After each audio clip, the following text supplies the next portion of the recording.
Hey TypeScript engineers, my name is Kamar and today we're going to talk about what shared workspaces are in TypeScript. This video will cover the scenarios that shared workspaces becomes useful in, how to leverage shared workspaces without sacrificing performance, and then lastly we'll dive into an actual live demo. So what are shared workspaces? Essentially, shared workspaces are a pattern in JavaScript that allows you to simultaneously develop multiple packages. So let's say you want to build a real-time messaging platform. The implementation requires much more than just one React app that your users will see. You also have to build a REST API, internal libraries, and a whole bunch of other packages.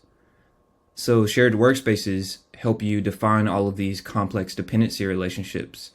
And this allows your packages to coexist with each other within the JavaScript package. So it's kind of a pattern that lets you create packages within packages. And if you've done any JavaScript development, then you're probably familiar with the command npm install. And what that command does is it will go into your package.json file and it'll look for all of the libraries that you've defined within dependencies, dev dependencies, peer dependencies, all that jazz. And in a normal circumstance, this command will check from the registry in order to pull that package into your node modules folder. But when you define patterns within the workspaces field, npm does everything with magical symlinks. And as a result, your VSCode experience becomes a lot more magical. And when you pull off this pattern successfully, as we'll see in a bit, each package becomes aware of the other. So all of your auto completion workflows become 10x smarter. And it's also nice because once your project scales to dozens of apps, you can have a lot more confidence in your code when you add, change, or remove some functionality. You don't have to stress or worry about, oh, does this actually break something in an app that I'm not even thinking about right now as I'm editing an SDK, for example. So by now you might be thinking to yourself, well, hey, I'll just drop 40 packages in my workspace right now and see what happens. I mean, I guess that's fine so long as you keep a handle on the repository performance. And there's a lot to think about there, but the three important tips to really just keep in mind are you should leverage incremental builds in TypeScript. This is pretty straightforward. You need to just keep track of each package within the references field of your root TypeScript config file. Another tip is to use consistent versions so that npm doesn't have to install 7 different versions of a third-party library. And then lastly, don't duplicate your media assets a bunch of times. Only drop them in your project once in a shared place or use a CDN.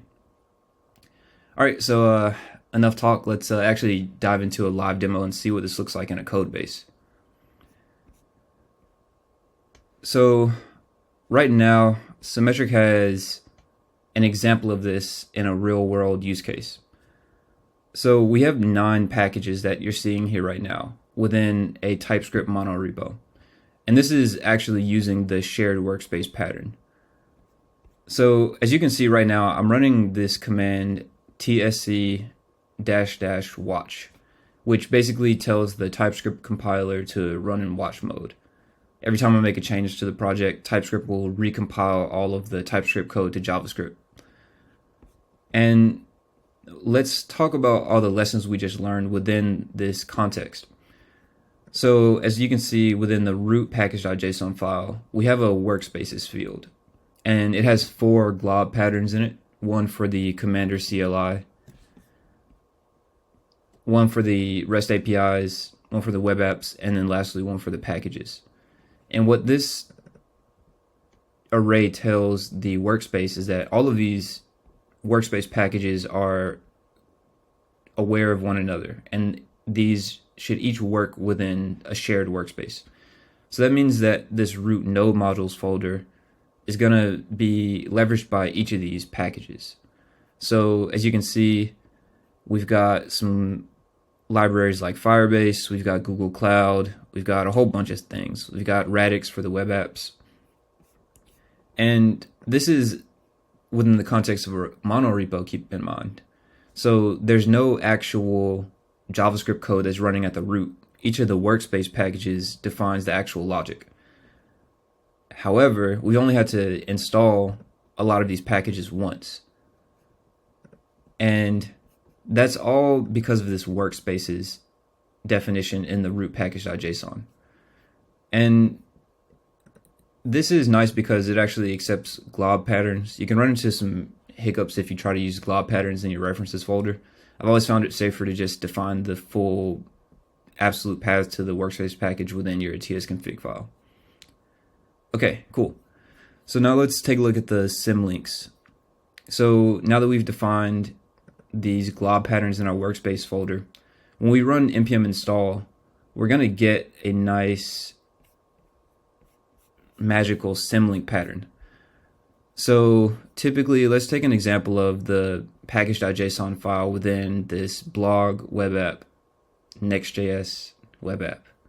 That's a mouthful, but it's essentially just the symmetric.blog site. And so if we open up the package.json file, we'll see that there's a dependency for symmetric cloud-js. And this is the JavaScript SDK. This is actually defined within the workspace package. It's a couple directories away. It's right over here. And as you can see inside of this package.json file, the name field is @symmetriccloud/js. And so in a normal scenario, if this workspace package were defined in a silo, npm would look first in the registry for this package, and it would pull it. If it's cached, it would pull from a cache hit. Otherwise, it would actually go to npmjs.com and do all that work. But since this is in a shared TypeScript workspace, we've got a symlink. And so we can see that in action if we open up the @symmetriccloud scope inside of our node modules folder. Notice how there's a little arrow here, which means that there's a symbolic link. So whenever this web app tries to actually leverage this package, it's going to pull from the code that's stored locally. It's not going to have to go all the way to npm. And as you might guess, the JavaScript SDK is used everywhere. So the REST API uses it, all of the web apps use it, the React SDK uses it, and so on. So let's find an example, another example of a symlink, just to really drive this home. So we've got the React SDK. It's the same concept. And this is also appearing in the dependency list right here. So hopefully that makes it clear how these packages differ from dependencies that are actually being pulled from npm. Like, so for example, Stripe, this is actually getting pulled from npm. So you don't see the little arrow inside of the node models folder. This is actually looking up the latest, or sorry, the 2.1 value. What is this, 2.2? This is actually going to npm and pulling down the code as opposed to just referencing whatever it finds locally. So with that out of the way, let's talk about some of the VSCode benefits. You get a lot of VSCode benefits when you use this shared workspace pattern. So I'll just talk about one of the examples, like the, let's see, let's take a look at the platforms API. We'll go into the actual properties here. So there are lots of properties that we define in a symmetric platform. We define things like the visibility, what engineering team it belongs to, all types of stuff. And this is defined once within the JavaScript SDK. And let's just take a look at the platform type that we export from this JavaScript SDK. We can come all the way over here to the blog site. Let's just go into a random page, like the home page. If we actually need to use this type, as you can see, TypeScript is smart enough to know that, okay, I'm in a workspace and I want to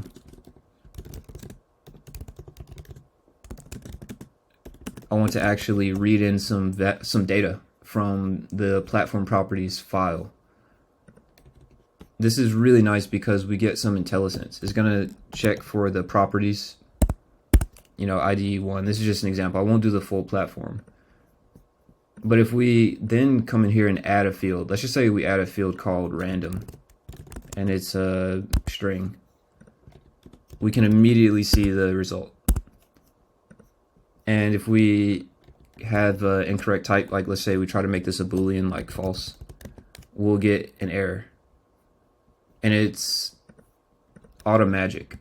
If we take random away, it says this field shouldn't even be here. What are you doing? So that's super nice. And as your project scales, that becomes really, really important. Okay, so the next topic to drive home is actually related to what we just discussed. So IntelliSense is all about repository understanding. And therefore, when you pull off that pattern successfully, you can do some really magical things with AI. And so if we go over to GitHub Copilot and pull up the Copilot chat, it's really nice because now we can do things like help me find a file, right? If you are bringing on, let's say, a new engineer to your team, and they might not be as familiar with your code base as you, you can ask them, where can I modify my web apps page header? And this is a live demo. We'll see if it gets it right. It probably will. Okay, that's not correct. Let's try the /workspaces. Where in my hashtag workspace? Oops.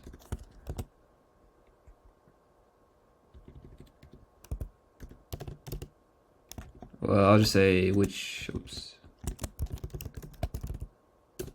I think it recognizes workspace.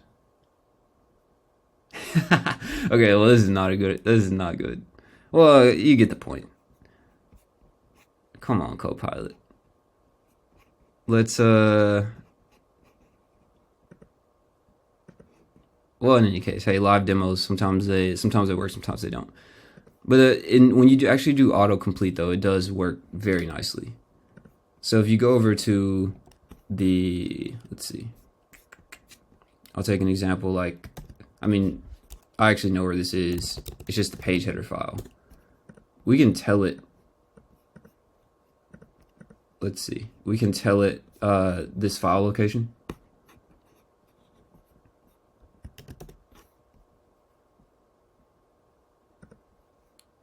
Let me delete this chat. This is not good.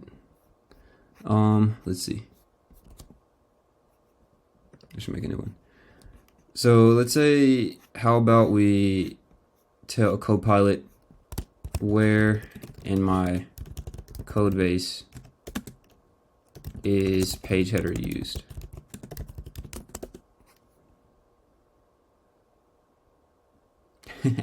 Yeah, I guess it's probably getting inundated with workspace commands that aren't actually good use cases for it.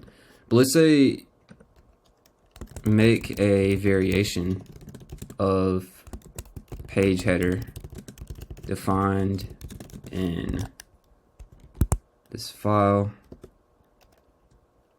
which is dark mode optimized.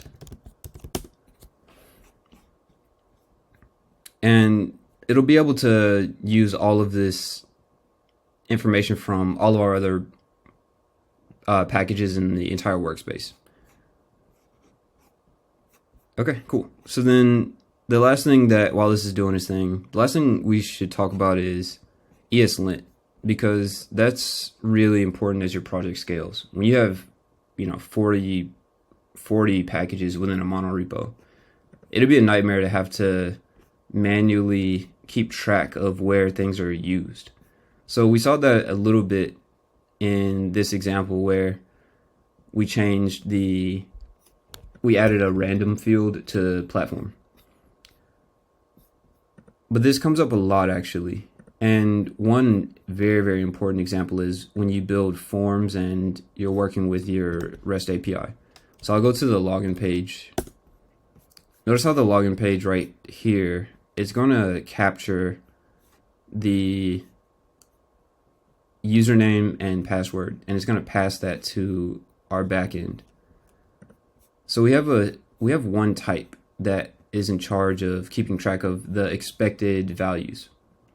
So I'll just quickly do a search for that type so we can see what's actually going on. So inside of sign in with email and password, where is this? That's the Firebase one. So we have a function that, where's that?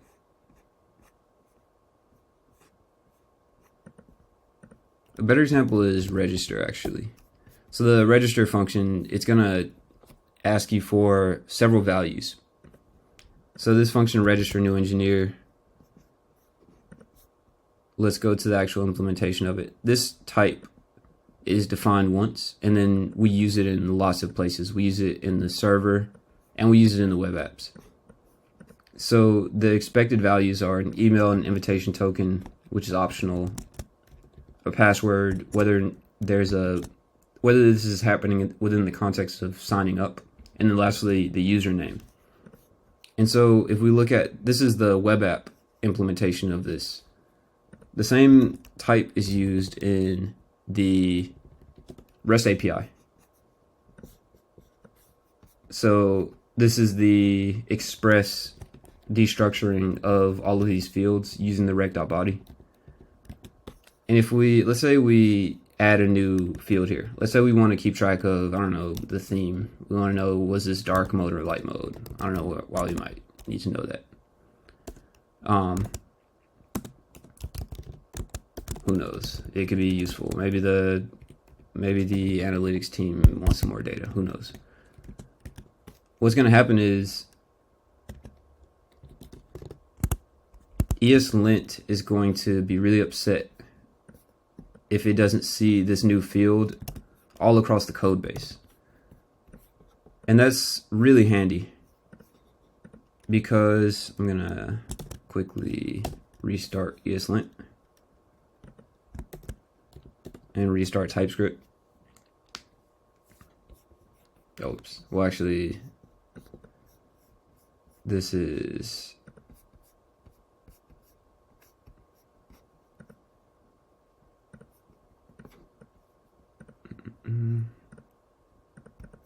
I think this might be using pick. Oh, okay, that's fair enough. This is not picking everything. Well, in any case, I'll say, let me add in theme here.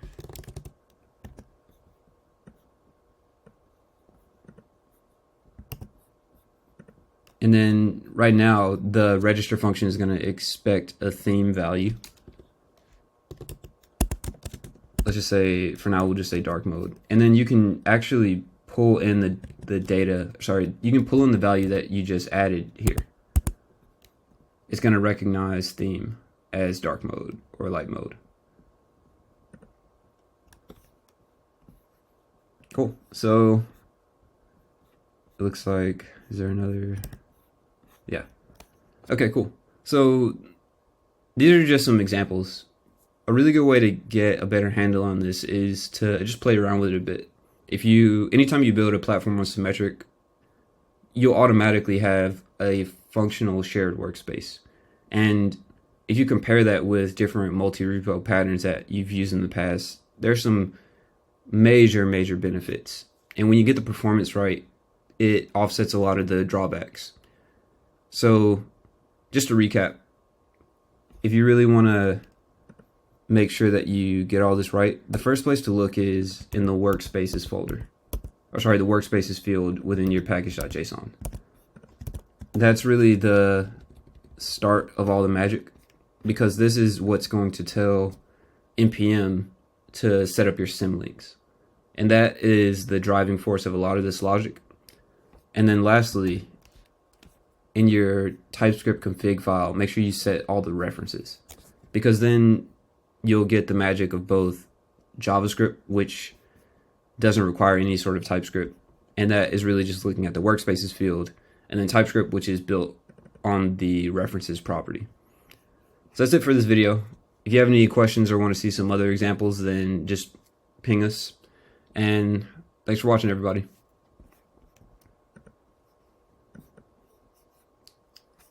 All right.